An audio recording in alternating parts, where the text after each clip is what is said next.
Welcome to Midnight Murmur. Here, the night comes alive with chilling tales and spine-tingling stories.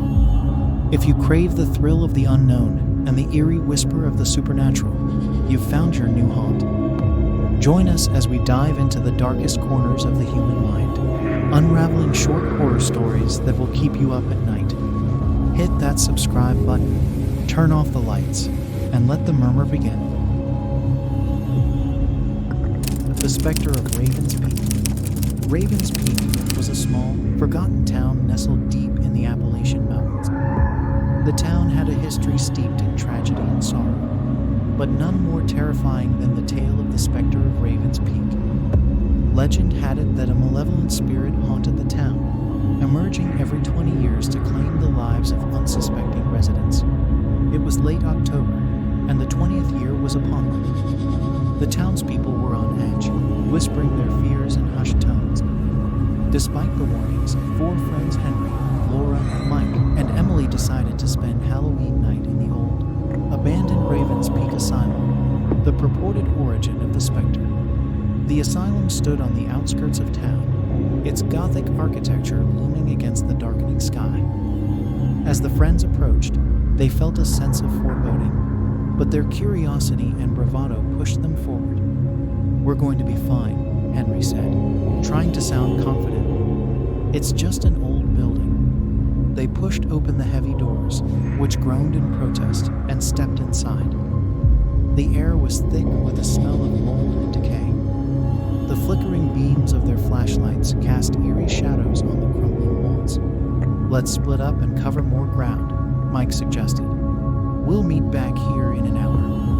Reluctantly, they agreed. Henry and Emily went down one corridor, while Laura and Mike went down another. As they explored the darkened halls, they couldn't shake the feeling that they were being watched. Henry and Emily came across an old, dusty chapel. The stained glass windows were shattered, and the altar was covered in cobwebs. As they approached, they heard a faint whisper. "Do you hear that?" Emily asked, her voice trembling. Henry nodded, gripping her hand. "Let's check it out." They moved closer to the altar, and the whispering grew louder. Suddenly, the candles on the altar ignited, casting a dim, flickering light. The friends gasped as a shadowy figure materialized behind the altar, its eyes glowing with a sinister light. "Leave this place," the figure hissed, its voice chillingly cold. Henry and Emily turned to run, but the doors slammed shut, trapping them inside. The figure floated towards them, its eyes burning with malevolence. Meanwhile, Laura and Mike were exploring the asylum's basement. They found an old, decrepit operating room, the rusty surgical instruments scattered about. As they examined the room, the temperature dropped suddenly, and they heard a blood-curdling scream. "Did you hear that?" Laura whispered, her face pale with fear. Mike nodded, his heart pounding. "Let's get out of here." As they turned to leave, the lights flickered, and a figure appeared at the end of the hallway. It was the Spectre, its form shifting and ethereal. The friends backed away slowly, but the Spectre advanced, its eyes locked on them. Desperate, they ran through the basement, the Spectre's laughter echoing behind them. They found a stairwell and raced up, bursting into the main hall just as Henry and Emily were pounding on the chapel doors. "Help us," Emily screamed, her eyes wide with terror. Laura and Mike rushed to their aid, but as they approached, the Spectre appeared, blocking their path. It raised its hands, and a powerful force threw them against the walls. "You cannot escape," the Spectre intoned, its voice resonating with supernatural power. The friends struggled to their feet, their bodies aching from the impact. They knew they had to find a way out, but the Spectre seemed to be everywhere, its presence suffocating and relentless. In a last-ditch effort, Henry grabbed a piece of broken wood and swung it at the Spectre. The wood passed through its form, but the Spectre recoiled, giving the friends a brief window to escape. They ran through the asylum, their hearts pounding, the Spectre's laughter haunting their every step. Finally, they burst through the front doors and into the cold night They didn't stop running until they reached the safety of their homes. The next day, the friends vowed never to speak of what had happened. They had survived the Spectre, but the terror of that night would haunt them forever. Raven's Peak remained a place of fear and mystery, its dark history a warning to all who dared to venture into its haunted halls. The Curse of Blackwater Lake. In the remote wilderness of northern Canada lay Blackwater Lake, a place of breathtaking beauty and deep, dark secrets. The lake was said to be cursed, haunted by the restless spirits of those who had drowned in its icy waters. Despite the warnings, a group of 5 friends, James, Sarah, Lily, Marcus, and Ben, decided to spend a weekend camping by the lake. They arrived at the lake on a Friday afternoon, the sun casting a golden glow on the tranquil waters. The friends set up their tents and built a campfire, excited for a weekend of fishing, swimming, and ghost stories. As night fell, they gathered around the fire, the flickering flames casting eerie shadows on their faces. Marcus, always the storyteller, began recounting the legend of Blackwater Lake. They say that many years ago, a group of villagers tried to settle near the lake, Marcus began. But one by one, they disappeared, their bodies never found. Some say they were pulled into the depths by vengeful spirits. The friends laughed nervously, dismissing the tale as mere superstition. But as the night grew darker, the atmosphere became heavy with an unspoken fear. Later that night, James woke to a strange sound. It was a soft, mournful wailing coming from the direction of the lake. Curious, he grabbed his flashlight and ventured out of his tent. As he approached the shore, the wailing grew louder. James shone his flashlight over the water, but saw nothing. Suddenly, a cold hand grasped his ankle, pulling him towards the lake. He screamed, waking the others. The friends rushed to his aid, pulling him back from the water's edge. "What happened?" Sarah asked, her voice shaking. "Something grabbed me," James stammered, his face pale. It was cold, like ice. The friends decided to stay together for the rest of the night, huddled around the dying campfire. But sleep was elusive, and the wailing continued, echoing across the lake. The next morning, they decided to leave, their nerves frayed by the night's events. But as they packed up their gear, they noticed something disturbing. Their fishing lines were tangled, their tents were slashed, and strange, wet footprints led from the lake to their campsite. "We need to go, now," Lily said, her voice filled with urgency. As they hurriedly packed up, Marcus noticed something floating in the water. It was a body, pale and lifeless, its eyes wide with terror. The friends screamed and ran to their car, but it wouldn't start. The air grew colder, and the wailing returned, louder and more desperate. Panicking, they decided to hike back to the main road. As they made their way through the dense forest, the wailing followed them, growing ever closer. The trees seemed to close in around them, and the shadows deepened. Suddenly, Ben tripped and fell. When the others turned to help him, they saw that his leg was caught in a gnarled root. But as they looked closer, they realized it wasn't a root at all, it was a skeletal hand, gripping his ankle with unnatural strength. "Help me," Ben screamed, struggling to free himself. The friends pulled and tugged, but the hand held firm. The wailing grew deafening, and the air turned frigid.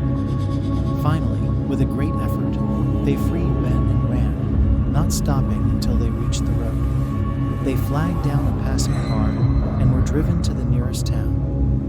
There, they recounted their ordeal to the local authorities, but their story was met with skepticism. The friends never returned to Blackwater Lake, and the events of that weekend haunted them for the rest of their lives.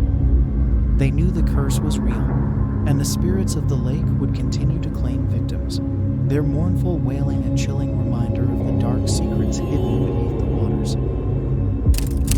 The entity of Hollow Creek. Hollow Creek was a small, unassuming town with a dark past. Nestled in the heart of rural Tennessee, it was surrounded by dense forests and rolling hills. The town's history was marred by a series series of mysterious disappearances and unexplained deaths, all attributed to an evil presence known as the Entity. Despite the ominous tales, a group of paranormal investigators decided to visit Hollow Creek to document their experiences. The team consisted of Alex, Katie, Josh, and Emily, all seasoned investigators with a passion for uncovering the truth. They arrived in Hollow Creek on a rainy autumn evening, the town shrouded in mist. Their destination was the old Hollow Creek Inn, a decrepit building said to be the epicenter of the paranormal activity. The locals avoided the inn, claiming it was cursed and inhabited by malevolent spirits. The investigators set up their equipment in the inn's musty, dimly lit lobby. As they prepared for the night, they felt an oppressive atmosphere, as if the very walls were closing in on them. "We need to be careful," Katie warned. "The stories about this place are no joke." Alex nodded. "Let's stick together and document everything we experience." The team split into pairs, Alex and Katie heading to the second floor, while Josh and Emily explored the basement. As they climbed the creaking stairs, Alex and Katie felt a sudden drop in temperature. Their breath became visible, and a sense of dread washed over them. They reached the second floor and entered a room at the end of the hall.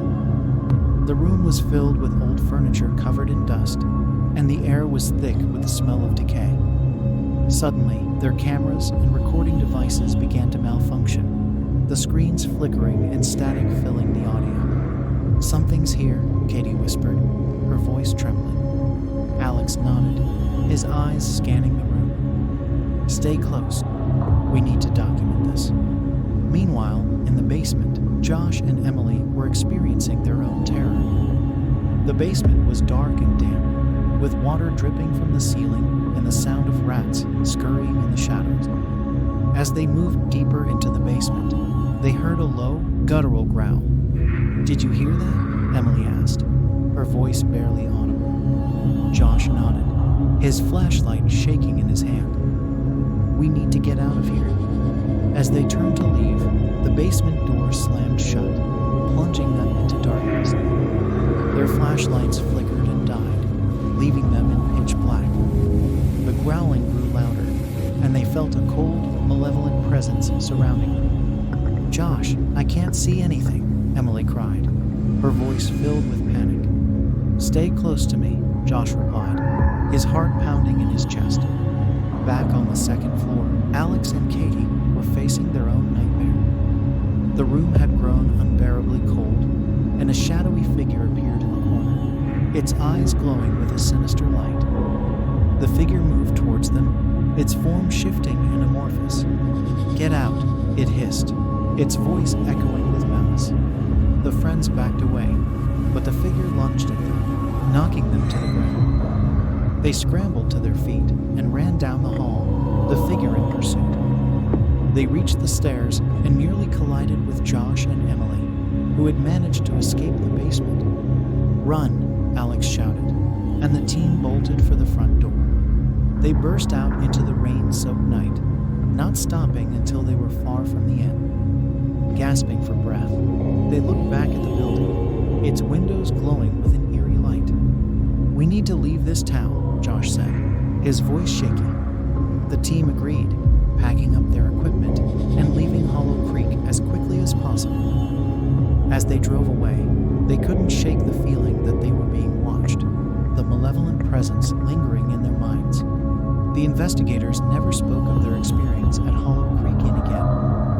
The footage they had captured was corrupted, the evidence of their ordeal lost.